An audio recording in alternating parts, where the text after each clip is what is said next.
going to go over the difference between intuitive eating and flexible dieting. First and foremost, both have their time in place. Flexible dieting is when you have a set of macronutrient guidelines to follow for your proteins, carbs, and fats. And essentially it says you can add any foods into your meal plan or your days of eating to fulfill those macronutrients. This is a great way to learn more about what is in certain foods, what proportions of macros work best for your body, and it also helps you develop a better relationship with food, especially if you are somebody who has had a previous eating disorder or a bad relationship around food. And more often than not, I will introduce intuitive eating after a client has been comfortable and is really good with flexible dieting and working around macros. My clients are macro counting or flexible dieting. I always say that 90% of the time, you should be centering your meals around whole foods, lean proteins, a lot of healthy fats, a lot of avocados, nuts, seeds, a good array of nutrients to help support your goals, because whole foods are the best foods for your body. They are minimally or if not even processed, and they can be better absorbed and utilized by your body. However, there is that 10% where it is your birthday and you do want a slice of cake, or you do want a little bit of wine to celebrate a graduation or something memorable that you want to spend your calorie money on.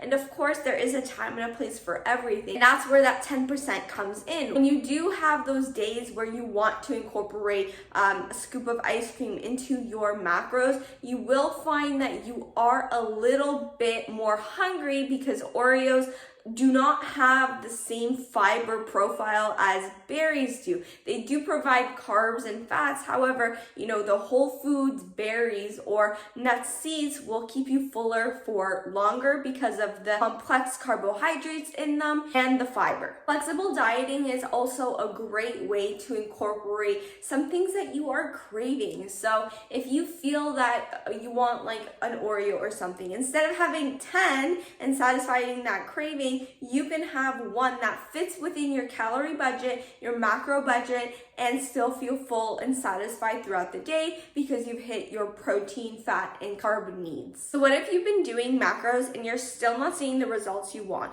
If you're looking for fat loss, you may be counting your macros in a calorie deficit, but you're still seeing like a plateau week to week. Well, maybe you're not even in a caloric deficit to begin with, right? And that's where my expertise would come in. And if you're a new client, I need to see how you're tracking those macros, what kind of foods you are filling with those macros, because choice of food matters so much. Like I said, your body processes whole foods the best and it can get the most out of them, right? So it's really evaluating if you even are on the right track and eating the right amount of food for your goals. Let's talk about intuitive eating. So intuitive eating is the absolute pinnacle when it comes to food and food choices, okay? It requires you to understand what foods work best with your body, what proportions of food you need without measuring, without anything. You need a good understanding of your hunger cues. You need a good understanding of your bad habits as well.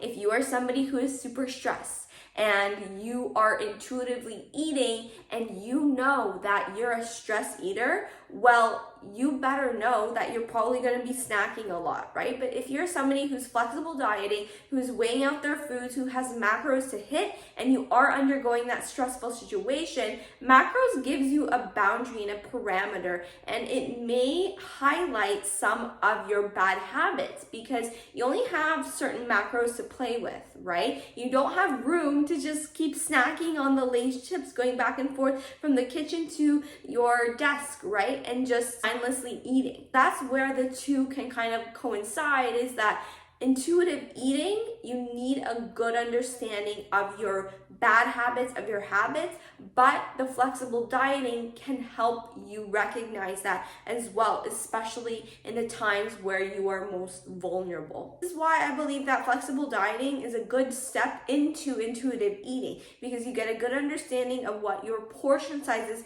should look like for your specific goals, because who knows, maybe you need more food, maybe you need less food, but overall, I would suggest you start with at least a year of macro tracking to get a hang of it, and then slowly transition into an intuitive eating approach where you are tracking like 3 days per week, having one meal out. See how you do with your self-control. You can also start to just count your overall calories, not necessarily your macros, maybe just your protein and calorie goals. And then from there, you can slowly wean off that food scale and then giving yourself a little bit more trust. If you are just jumping into an intuitively eating, how do you know if you're fueling your body properly? How do you even know you are eating the right amount of food and the right types of foods for your specific body?